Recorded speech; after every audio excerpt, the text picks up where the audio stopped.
유튜브 노음성황사에서 수험생활에 대한 많은 이야기부터 한국사에 대한 재밌는 이야기까지 더 많은 것들을 확인하실 수 있습니다. 구독, 좋아요, 알람 설정 부탁드립니다.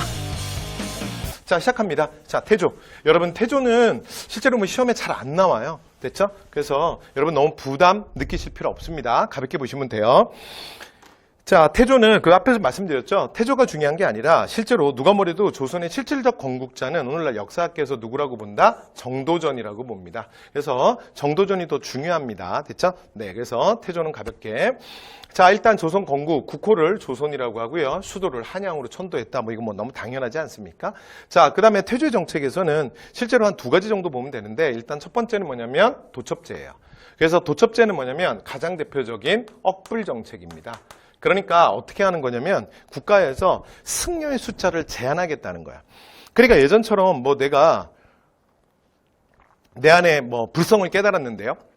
그래서 제가 뭐 이제 뭐 실제로 출가하겠습니다. 그러면 이제 국가에서 뭐라 그러냐면 이 문제에 개입을 하는 거야. 그래서 모르겠고 뭐 불성을 깨달았는지 물성을 깨달았는지 모르겠고 자 5천만 원.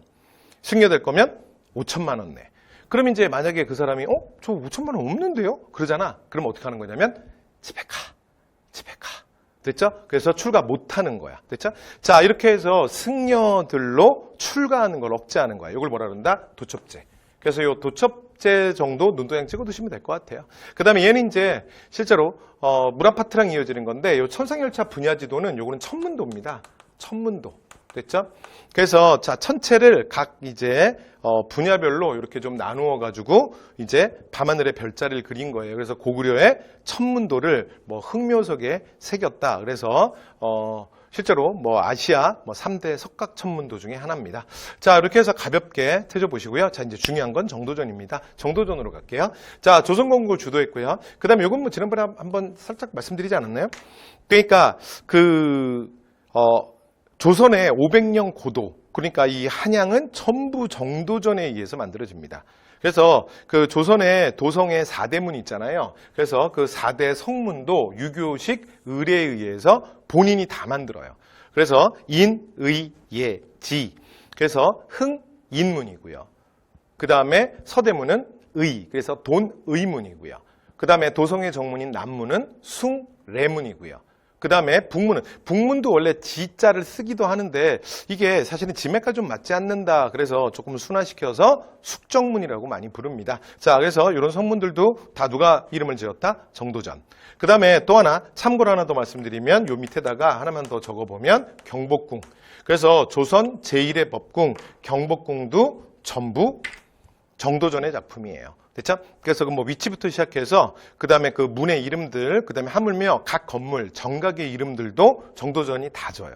그러니까 그 조선경복궁의 가장 대표적인 공식 행사를 하는 우리가 보통 정전이라 그러는데 여러분 영화에서 보신 적 있죠? 이렇게 그 문 열고 들어가면 이렇게 쫙 앞마당이 펼쳐져 있잖아. 그리고 이제 돌 계단이 이렇게 막 있죠. 그리고 왕이 그 위에 앉아 있잖아요. 그리고 그 돌들에 보면 품계석이라 그래서 각 간품별로 그 관료들이 서 있어야 될 위치까지 품계석이 세워져 있어요. 자, 그걸 정전이라 그러는데 그 정전의 건물이 여러분 뭐 경복궁 한 번씩 가보셨죠? 보통 이제 뭐라고 그러냐면 그걸 근정전이라 그래요. 그러니까 이런 이름도 다 정도전이 줬어요. 근데 이걸 그러니까 누구 보라고 건물 이름을 지었냐면 사실은 왕 보고 지은 거야. 됐죠? 그래서 네가 근면하면 세상의 모든 것이 바로 된다. 그래서 항상 여기 와서 정물을 볼 때 근면하라. 뭐 이런 의미로 근정전이라는 이름을 지었다 그래요. 그래서 어쨌건 고 이제 다 누구 작품이다? 정도전의 작품입니다. 그리고 정도전의 정치는 앞에서 제가 개관살 때도 살짝 말씀드렸죠. 한마디로 정리하면 뭐다? 재상 중심의 정치예요. 그래서 이 공직자로서 모든 검증이 끝난 그리고 많은 경험과 노하우가 쌓여있는 재상이 국가를 운영해야 한다. 됐죠? 자, 그래서 왕은 그러니까 군림하되 무슨 뭐 우리가 근대사에 배우는 약간 무슨 느낌이야? 약간은 무슨 뭐 입헌구주제 느낌이야. 그죠? 자, 그래서 군림하되 실질적으로 통치하지 말고 많은 정책 입안, 그 다음에 정책 운영권을 재상에게 줘라. 자, 이게 정도전의 생각이었어요. 됐죠? 자, 그 다음에 대표적인 저서들입니다. 요거 이제 가볍게 보시면 될 것 같아요. 자, 이제 그 조선 최초의 사참법전이에요. 그래서 이제 태조가 조준과 정도전에게 법전을 만들어오라고 하는데, 뭐 정도전이 워낙 오클릭이라 제일 먼저 만들어. 자, 이게 뭐냐면 조선 경국전입니다. 됐죠? 자, 그래서 기본적인 이제 국가 시스템에 대한 이야기들이고요. 그 다음에 경제문감이라는 책에서 다시 한번 재상에 대한 이야기를 하고, 그 다음에 이제 요 불시답변 중요합니다. 불시답변은 뭐냐면, 자, 불교를 비판하는. 됐죠? 네, 불교를 조목조목 비판하는 글이고, 그 다음에 고려 역사를 다시 이제 조선 건국의 정당성 입장에서 다시 편찬한 역사서가 고려국사예요.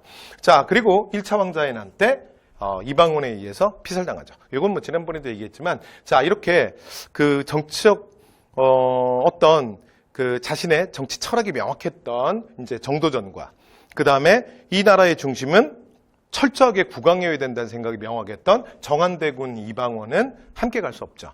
그래서 실제로 정한대군이 먼저 칼을 뽑는데, 자, 이게 1차 왕자의 난이에요. 그래서 여기서 정한대군 이방원이 정도전, 남은 같은 조선의 개국공신들, 그리고 자신의 어린 방번이 방석이, 그러니까 그 어린 배다른 동생들까지도 싹 다 죽이죠. 이게 1차 왕자의 난이고, 그 다음에 참고로 조금만 말씀드리면, 이 이후에 이 사건 때, 이게 이제 태조 때 사건이거든요. 그러면 태조가 왕인데, 그럼 도대체 이성계는 뭐 하고 있었어? 아, 이성계가 당시에 몸이 안 좋았어요. 그래서 병석에 누워 있었거든. 그래서 이 상황을 잘 몰랐어. 그리고 이제 나중에 이 상황을 알게 돼요. 됐죠? 몸을 좀 추스리고. 자, 그리고 나서 이성계는, 여러분, 이성계가 지난 시간에도 말씀드렸지만 그 실제로 이렇게 정적 야욕이 큰 사람이 아니라 그랬잖아. 그래서 왕위를 집어 던집니다. 너희들이 이 자리가 탐나서 너희들의 손에 형제 피를 묻혔느냐. 너희들이 다 해라. 너희들이 다 해. 그러면서 왕위를 집어 던지고, 원래 함경도 함흥 사람이거든요. 함흥으로 가버려요. 됐죠? 자, 그리고 나면 이 모든 걸 주도했던 정한대군 이방원이 자신이 왕위에 오르기에는 뭐 형제들을 죽이고 정도전도 죽이고 아버지는 집 나가고 상황이 너무 어수선하잖아. 그래서 자기 위에 형 방과를 허수아비 왕으로 먼저 앉혀요. 이 사람이 정종입니다. 됐죠? 자, 그리고 정종은 좀 분위기 쇄신할 겸 해서 좀 민심을 수습하자 그래서 개경으로 잠깐 천도했다가 거기서 또 다른 그 바로 위에 형이었던 방간이랑 2차 왕자의 난이 일어나거든요. 자, 그래서 그 이후에 방간도 제압을 하고요. 이방원이. 그리고 나면 정종이 보시게나, 그러니까 왕의 자리에 있을 사람이 왕의 자리에 있어야지. 그러니까 그렇지 않으니 자꾸 문제가 생기지 않나. 그래서 이제는 더 이상 사행하지 말고 왕위에 오르시게. 그래서 이방원은 개경에서 당시에 잠깐 천도했던 개경에서 왕위에 올라요. 그리고 나서 한양으로 재천도합니다. 됐죠? 자, 그래서 이제 3대 국왕 이렇게 태종이 탄생하게 되는데, 자, 그럼 이제 태종의 정책으로 가볼게요. 여러분, 태종은 아까 정도전 하면서도 잠깐 말씀드렸지만, 자, 이 사람은 진짜 눈 뜨고 있는 동안 생각하는 게 뭐밖에 없냐면 정말 왕권 강화밖에 없는 사람이야. 됐죠? 그래서 그냥 처음부터 끝까지 무조건 왕권 강화입니다. 자, 시작할게요. 자, 정치. 그러니까 다 왕권 강화로 보시면 돼요.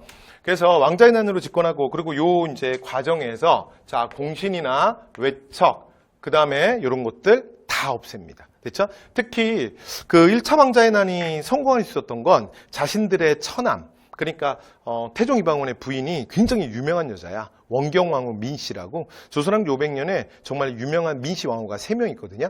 그러니까 여러분들이 제일 잘 아는 건 26대 국왕 고종의 부인, 중전 민씨를 제일 잘 아시죠? 근데 태종의 부인도 되게 유명한 민씨예요. 그래서 원경왕후 민씨인데 그 원경왕후 민씨의 오빠들, 그래서 뭐 민무구, 그 다음에 뭐 민무질 뭐 이런 사람들인데, 혹시 사료 때문에 한번 그냥 말씀만 드리고 올게요. 이름이 특이해서 뭐 민무구, 그 다음에 민무질, 그래서 보통 이제 흔한 이름 아니잖아. 그래서 한번 듣고 나면 나중에 뭐 대충 떠오르실 수 있을 거예요. 근데 그 1차 왕조의 난에 성공했던 게 자기 부인과 사실은 그 이 처남들 때문이거든. 근데 진짜 은혜를 원수로 갚은 거죠. 그래서 태종은 정말 생각하는 게 왕권 강화밖에 없어. 그런데 이전의 역사 고려 때도 보면 늘 외척들이 문제였다고. 그쵸? 그래서 태종은 진짜 자기 부인이었지만 그 집안을 초토화시킵니다. 그죠? 그래서 고인 세력들 다 제거하고, 그 다음에 자신의 형들 있잖아. 그래서 그 형제들, 이성계, 그러니까 왕자들이 갖고 있었던 사병, 이런 것들 다 혁파합니다. 자, 그리고 이제 육조직계제를 해요. 그래서 육조직계제를 통해서 굉장히 왕권을 강화하는데 여러분 육조직계제는 되게 중요합니다. 그래서 자 태종의 왕권 강화의 굉장히 상징물이 육조직계제예요. 자 그리고 세종의 사실은 유교정치의 실현을 우리가 뭐라 그러냐면 재상권을 많이 준다 그러거든. 그 대표가 의정부 서사제야. 자 그래서 여기에서 육조직계제와 의정부 서사제만 먼저 한번 정리를 하고 가도록 하겠습니다. 자 육조직계제와 의정부 서사제예요. 그래서 육조직계제는 여러분 이렇게 되는 거예요. 그러니까 뭐 별 얘기 아닙니다. 그냥 제가 이렇게 그냥 뭐 이렇게 보여드리는 거 그냥 지금 이렇게 그대로 그냥 하고 그냥 보시면 됩니다. 됐죠? 해볼게요. 그러니까 육조가 중앙정부부처의 장관들, 그러니까 실질적인 행정 업무를 하는 그러니까 그 핵심적인 인사들이잖아. 근데 이 육조의 판서들이 국가의 중대 사항을 보고할 때 의정이라는 게 뭐냐면 이건 정말 조선에만 있는 특이한 시스템인데 그러니까 재상들, 정승이 머무는 재상부예요. 됐죠? 그래서 조선의 재상을 뭐라 그러냐면 의정이라고 합니다. 됐죠? 자, 그런데 이 의정들을 이렇게 모아놓은 부서인데 의정이 조선은 원톱이 아니라 쓰리톱입니다. 그러니까 이게 중국에 없는 제도야. 이게 고려에만 있는 거야. 그러니까 조선에만 있는 거야. 근데 고려 같은 경우는 재상이 앞에서 말씀드렸는데 중소문화성의 문화 시중이라 그랬잖아요. 그쵸? 근데 여기는 의정이 셋입니다. 요거를 쓰리톱으로 쪼개서 서로 견제를 시켜요. 그래서 그게 영 의정이고 좌 의정이고 우 의정이에요. 됐죠? 그래서 내가 영의정이라 할지라도 뭔가 법안을 하나 내려고 해도 만약에 좌의정이나 우의정이 다 반대하잖아요. 그럼 내 뜻을 이루지 못해요. 그러니까 최소한 둘 중에 한 명은 내가 영의정이라 할지라도 좀 내 편을 만들어야 돼. 됐죠? 자, 그래서 이게 재상들이 모여있는 재상부인데 근데 육조가 재상부를 통하지 않고 그 다음에 그냥 왕한테 바로 다이렉트로 보고를 해요. 그러면 왕이 그냥 바로 결재를 내립니다. 됐죠? 자, 그러니까 해볼게요. 개통상 육조가 왕한테 직접 붙어 있죠. 그래서 직계라고 불러요. 됐죠? 자, 근데 그에 비해서 의정부 서사제는 어떻게 되냐면 이렇게 되는 거야. 의정. 그러니까 여기 재상들이죠.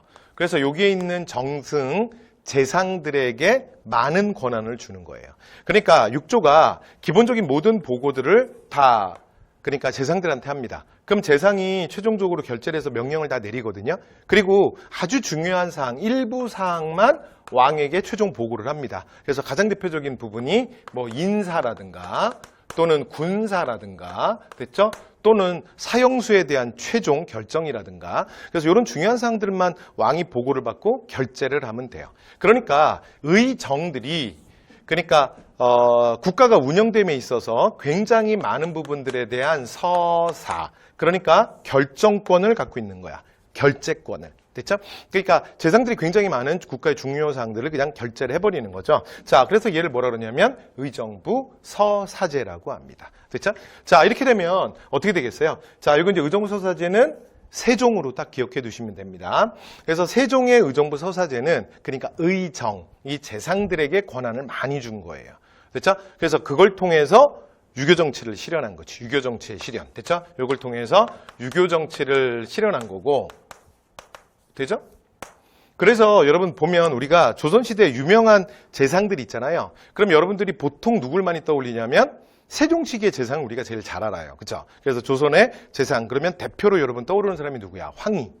그리고 그의 파트너 맹사성. 그죠?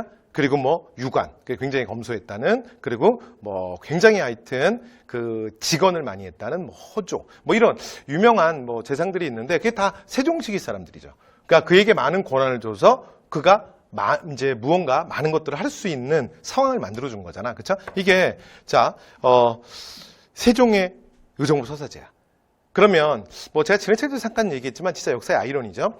그러니까 정도전이 꿈꿨던 정말 그 재상 중심의 정치는 그러니까 정도전을 죽였던 이방원의 아들이 실현해줘요. 됐죠? 자, 그래서 정리하겠습니다. 육조직계제는 왕권 강화.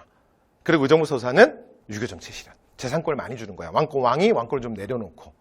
근데 단 세상에 공짜는 없죠. 그래서 육조직계제는 가장 대표적인 게 태종이랑 좀 이따 제가 세조에서 또 할 거거든요. 그래서 태종, 세조가 육조직계제인데 근데 문제는 이거 웬만한 사람 못합니다. 특히 세종은 하기 힘들어요. 그러니까 물론 세종이 뭐 유교정치 실현을 위해서 이렇게 한 것도 있지만 실제로 이제 이 의정부 서사, 그러니까 육조직계제라면 뭐가 문제냐면 여러분 조선의 국왕들이 실제로 노는 사람이 아니에요. 한 일이 엄청 많거든요. 그러니까 국가의 뭐 공식 의뢰, 뭐 본인이 뭐 주관할 수밖에 없는 뭐 여러 가지 행사들이 되게 많아요. 자, 그런데 그러니까 그러니까 중앙정부 부처에 소위 말하는 결제를 해야 되는 모든 문서를 본인이 다 받잖아. 그러니까 업무량이 너무 많아지는 거야. 왜냐면 여러분 하나의 문서를 여러분이 결제한다고 생각해 보세요. 그러면 일단 뭘 알아야 돼요? 그러니까 여기서 일단 어떤 요구사항이 있을 텐데 중요한 건 그 요구사항이 중요한 게 아니라 이런 요구사항이나 이런 걸 바꿔달라는 말을 왜 했냐는 일단 배경을 알아야 돼. 그쵸? 그러니까 각 부처에 일어나는 현안들이나 여러 가지 상황들을 본인이 굉장히 많이 파악하고 있어야 돼요. 그러니까 업무량이 너무 많습니다, 진짜. 그러니까 이거 아무나 못해요. 진짜 죽어. 이거 따라하다 죽는다니까, 왕. 됐죠? 그래서 태종이나 세조 정도 되니까 하는 거예요. 됐죠? 자, 이렇게 해서 육조직계제 굉장히 중요한 거라서 잠깐 말씀을 드렸고요. 자, 그래서 육조직계제는 기본적으로 뭐다? 모든 이제 그러니까 국가의 중대사항들을 왕이 업무 파악을 다 하고 있고 결제도 다 하니까 당연히 어떻게 되겠어요? 당연히 왕권 강화겠지. 그죠? 자, 그다음에 사관원의 독립 중요합니다. 자, 사관원의 독립이라는 건 그러니까 원래 그 중소문화성이 옛날에 낭사가 있었잖아요. 그래서 왕권 견제하는 그쵸? 서경 간쟁 봉박. 그래서 그 낭사를 사관원으로 독립시킵니다. 됐죠? 이거 기억해 놓으셔야 돼요. 근데 여러분 여기 이제 주의사항이 뭐냐면 그러니까 사관원은 기본적으로 권력 견제. 그쵸? 이게 고려 때부터. 그러니까 국왕을 견제하는 역할을 하지만 이방원의 사관원의 독립은 왕권 강화적 측면이 많아요. 그러니까 원래 여기가 재상부에 해당하는 거였잖아. 그러니까 왕권 견제하는 친구들이 그러니까 조선으로 말하면 이런 거야. 의정부의 하급관원으로 있는 건 적절치 않다. 그래서 사관원의 독립이라는 게 조그만 부서로 빼놓는 거예요. 그래서 오히려 사실은 좀 약화의 의미가 있습니다. 그 다음에 양전 실시하고 호패법 실시해요. 양전은 뭐냐면 토지 측량에서 자 그러니까 토지를 측량하는 거지. 그래서 자 세금 정확하게 걷다는 거고 그 다음에 호패법은 오늘날로 말하면 주민등록증이에요. 그래서 주민들에게 전부 호패, 남자들에게. 됐죠? 그래서 자 국민들에 대해서도 국가가 정확하게 통제하겠다는 거지. 그 다음에 신문고제도.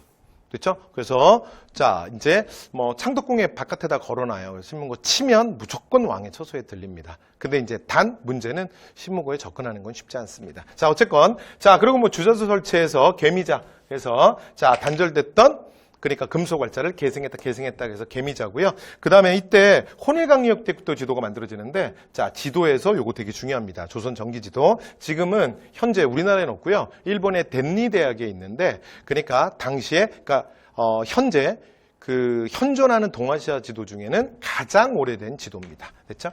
자 이렇게 해서 태종 시기의 업적 자 말씀드렸고요. 자 이제 세종으로 가겠습니다. 자 조선 최고의 성군이죠. 자 그래서 이제 세종으로 갈게요. 첫 번째 의정부 서사제. 근데 조금 전에 제가 요거 대빵 중요하게 말씀드렸죠. 그래서 의정부 서사제 완전 중요합니다. 그래서 유교 정치의 실현, 왕권과 신권의 조화 보통 이렇게 표현합니다. 자 그다음에 세종의 정책의 처음과 끝을 함께하는 게 집현전이에요. 그래서 경복궁 안에다가 이 집현전을 만들고 그러니까 학술 연구기관으로 키우죠. 그리고 이제 경연도 주관하고 그리고 나중에는 최종적으로는 정치기구가 됩니다. 됐죠? 네, 그래서 자 세종의 처음과 끝. 그리고 세종 때 보면 문화적 업적 여러 가지 뭐 발명품 그 다음에 편찬사업 이런 것들 되게 많잖아요. 그래서 그 가장 대표적인 자 브레인 집단이죠. 자 그 다음에 세종 때 공법. 그러니까 이건 세법이에요. 세금을 어떻게 걷었냐는 건데 그러니까 당시에 여러 가지 이제 불합리한 요소들이 많았던 거를 사실은 세종이 보완해서 당시로서는 최적의 법률을 하나 만들어내요. 근데 이 세법을 만들어낼 때 세종이 정말 위대한 군주인 게 그러니까 그 높은 고위관료부터 시작해서 뭐 고위관료 너무 당연하죠. 그래서 하급관료, 일반 백성에 이르기까지 18만 명에게 여론조사를 해요. 진짜 정근대사 국왕 중에 이런 사람이 어디 있어. 여러분 정근대사는 사실은 국민 주권이라는 개념이 없거든요. 그래서 이때는 전부 신민이야. 그러니까 백성들은 다 왕의 소유물이죠. 그리고 전국토는 왕의 땅, 왕토거든. 그러니까 왕토에 왕이 자신의 신민에게 세금을 수취하는데 그들의 의견을 물어봤다?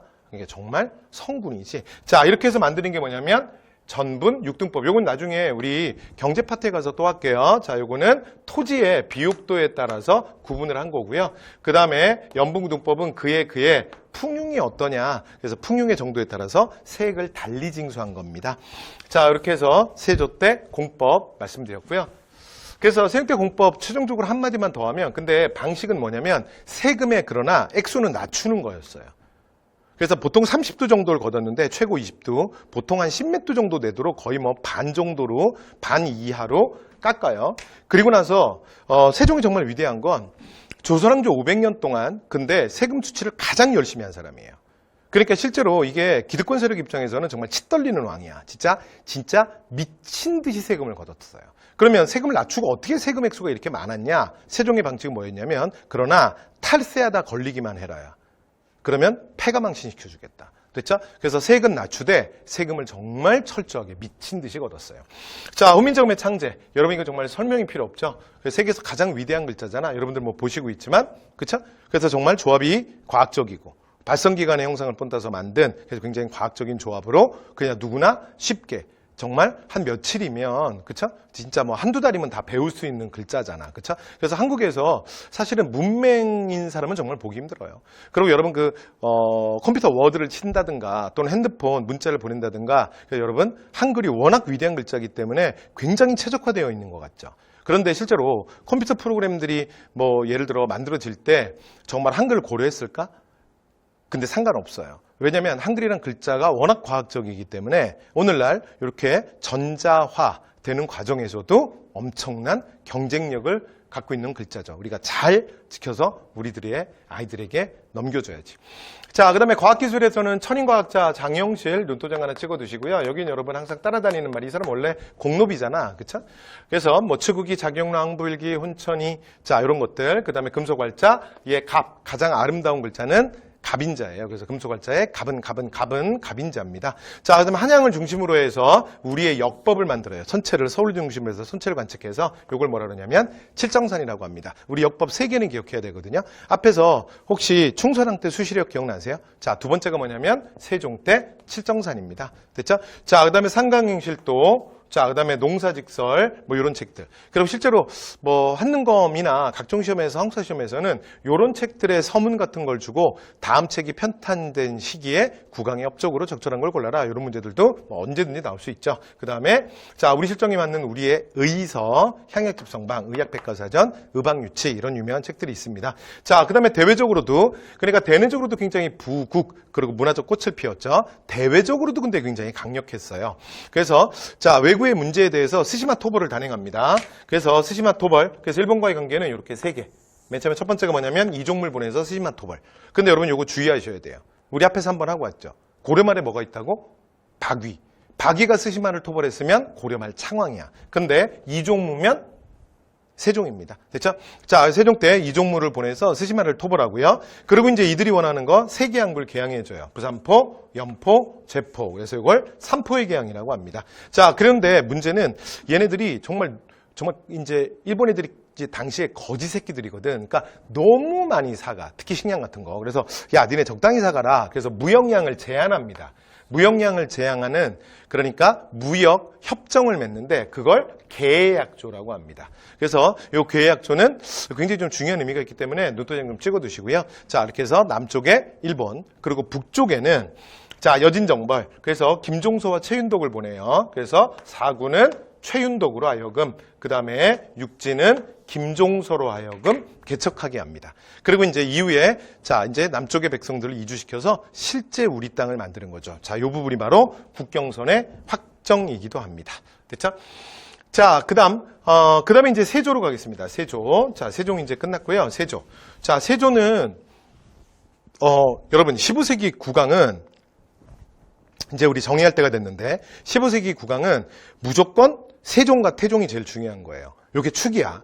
그리고 그 다음에 정도전을 조금 보시고 그 다음에 세조가 의외로 조금 나와요. 그렇죠? 그러니까 조선 성종이 의외로 좀 덜 나오고 세조가 의외로 조금 더 나와요. 됐죠? 네, 이렇게 보시면 될 것 같습니다. 자, 그 다음 세조는 일단 계유정난. 그러니까 그가 권력을 잡고 국왕에 오를 때까지 모든 과정들이 순탄치 않았어요. 그렇죠? 원래 왕은 세종의 큰아들이 문종이잖아. 근데 문종이 갑자기 죽으면서 병역해서 빨리 죽으면서 그의 어린 아들 단종이 왕위에 오르게 되죠.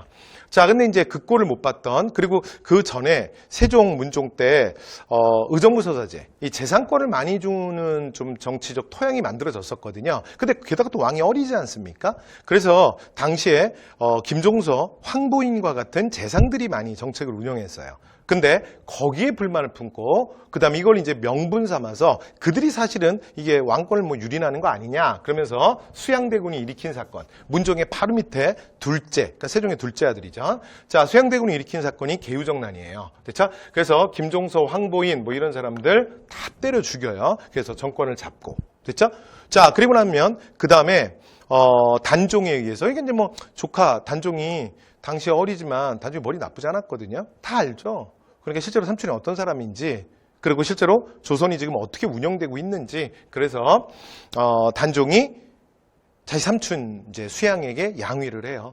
그래서 삼촌 나는 왕 안 해도 된다야. 그래서 살려만 달라 이러면서 양위합니다. 그렇죠? 자, 그러면서 이제 못 이기는 척 이제 왕위에 오르는 사람이 세조예요.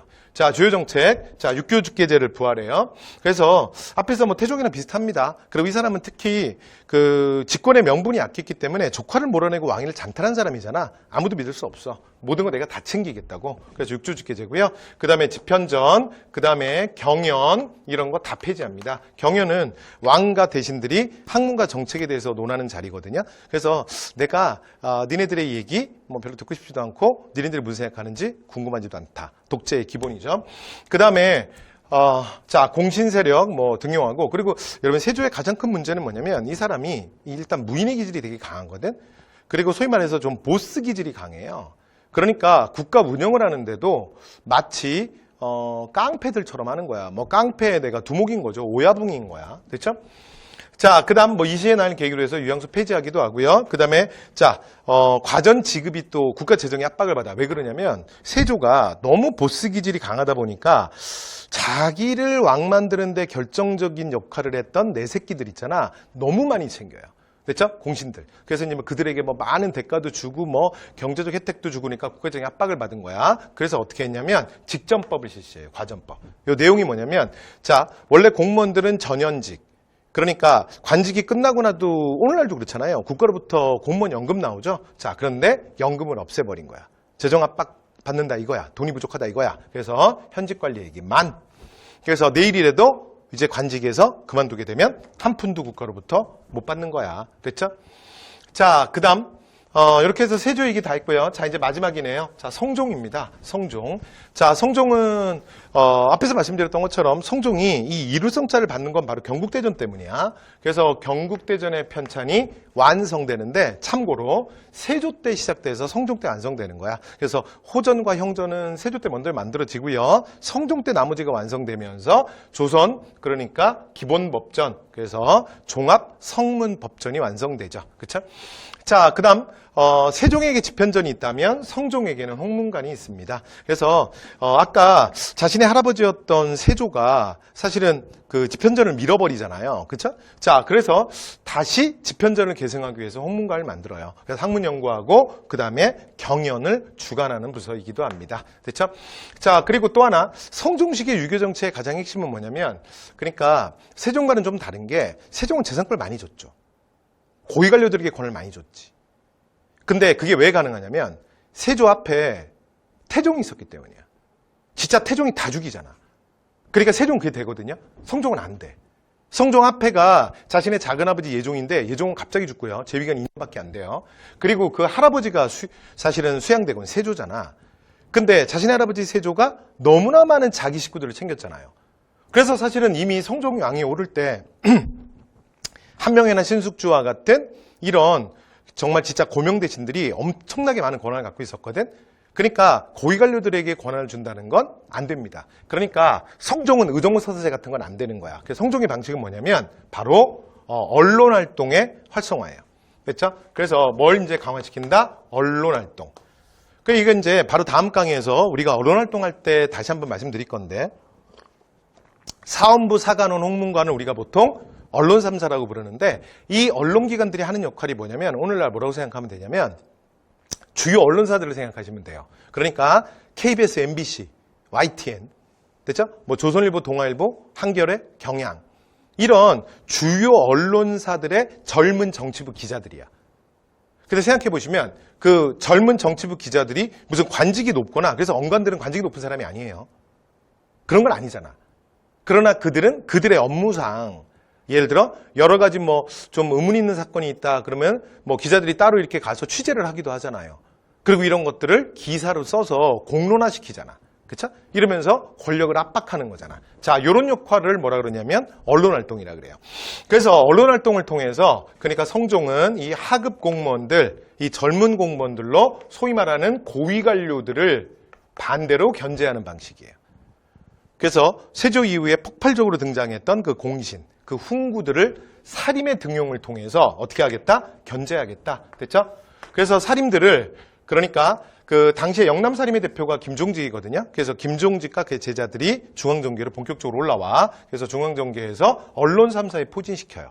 그런 다음에 누구로 쓰는 거야? 바로 훈구 세력들에 대한 저격수로 쓰는 거야. 훈구 세력의 견제. 됐죠? 이게 성종식 유교 정치입니다. 자, 그 다음에 경제 파트에서는 관수관급인데 이건 나중에 경제 파트에서 말씀드리고 그 다음에 이 저서들, 중요 저서들이 보면 15세기에 세종 때가 많고 성종 때가 많거든요. 요거 좀 구별하셔야 돼요. 그래서 가장 대표적으로 성종 때는 동트리오, 그래서 동통감, 15세기 대표 역사서예요. 그 다음에 동국여지승남, 동문선. 됐죠? 네, 이렇게 세 개. 동트리오, 동통감, 동국여지승남, 동문선. 그리고 아학을 정리한 거. 그래서 아학을 정리한 책이 악학개범이고요. 자, 성현에 하여금 정리하게 하고 국조오례인은 뭐냐면 국가의 가장 주요 행사를 유교식 오례에 따라서 거행하는 거야. 이걸 뭐라 그런다? 국조오례이. 그 다음에 이건 농서입니다. 됐죠? 이런 많은 책들이 편찬된다. 됐죠? 자, 이렇게 해서 주요 구강 다 했네요. 마지막으로 자, 기출문제 하나 보고 마무리하도록 하겠습니다. 자, 그럼 이제 다음 인물에 대한 거래요. 누군가 볼게요. 자, 선유의 불씨가 지옥소를 논발하기에 불씨래요. 됐죠? 그래서 지옥소를 뭐 어쩌고저쩌고 그래서 불법이 그러니까 불교네. 자, 중에서 들어오기 전에 어쩌고저쩌고 뭐 있었는데 한 사람이 지옥에 들어가서 뭐 어쩌고 얘기하고 뭐 한대요. 근데 보니까 삼봉집이래. 정도전의 호가 삼봉이에요. 근데 이건 뭐 모르실 수도 있죠. 그러니까 이런 말들을 통해서 이게 뭐 불교에 대해서 얘기하는 것 같아. 근데 여러분 쭉 읽어도 어차피 해석 안 되죠. 그러니까 이런 글들 해석 안 되는 거 많아. 한국사는 해석 안 해도 돼. 그러니까 정답을 여러분이 뽑을 수 있는 키워드 한두 개만 그냥 보시면 돼요. 그리고 잘 모르면 계속 읽어봐야 소용없어요. 어차피 읽어도 모르는 건 모르는 거야. 자, 계속. 자, 그러면 어떻게 하느냐? 선지로 들어와서 나머지 선지에서 찾아서 위로 대입을 시켜봐야죠. 됐죠? 자, 갑니다. 계유정난을 계기로 해서 정계에서 축출됐다. 그러면 뭐 예를 들어 김종서 같은 인물 아니야? 김종서, 황보인 이렇게 실제로 죽임을 당했던. 그 다음에 해동제국기는 신숙주가 쓴 거예요. 성종 때. 그 다음에 기축봉사를 올려 의리. 그래서 이거는 뭐냐면 대명의리론. 그래서 북벌론을 얘기했던 나중에 뒤에 가면 우리가 배우게 될 송시열 같은 인물이고요. 그 다음에 군주의 도를 도식으로 설명한 성학십도 이거는 뒤에 가면 하겠지만 조선 최고의 성리학자 이황의 대표적인 저서입니다. 태기이황의 대표적인 저서고 그 다음에 조선경국전 이거 좀 전에 배웠잖아. 누구예요? 진짜 인생이 도전이었던 정도전이지. 그쵸? 자, 그러면 이거 대입해봐. 위에 글이랑 누가 제일 맞겠어요? 그래서 지금 위에 불교를 지금 세게 비판하는 얘기가 나오니까 누구라고요? 정도전. 불시잡변의 내용이었습니다. 됐죠? 정답 5번. 자, 이렇게 하시면 됩니다. 자, 그래서 이번 강의에서 이제 조선의 전체적인 개간사랑 주요 구강의 업적을 저희가 다 다루었네요. 자, 여러분 수고 많이 하셨습니다.